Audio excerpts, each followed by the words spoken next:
Well, Zimbabwe Stock Exchange says it's set to list as a private company on the bourse in the next 18 months as it seeks to complete its demutualization.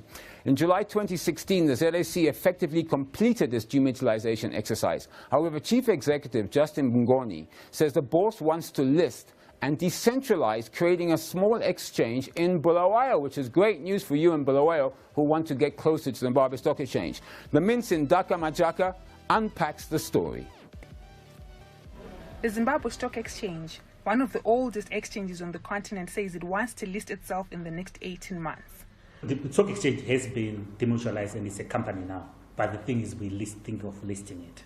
So we're looking to think of listing it on our own exchange in 12 to 18 months.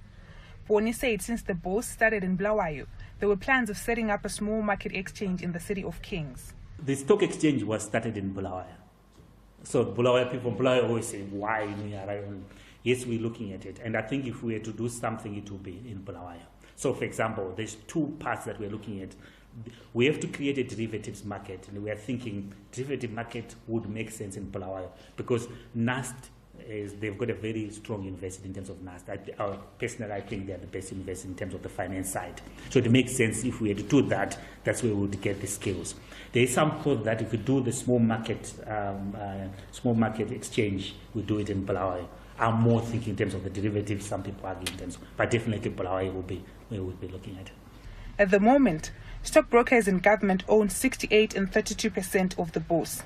The equity stakes are to be halved to 34% and 16% respectively to attract new investors. The remaining 50% equity stake will be shared among private financial institutions and individuals.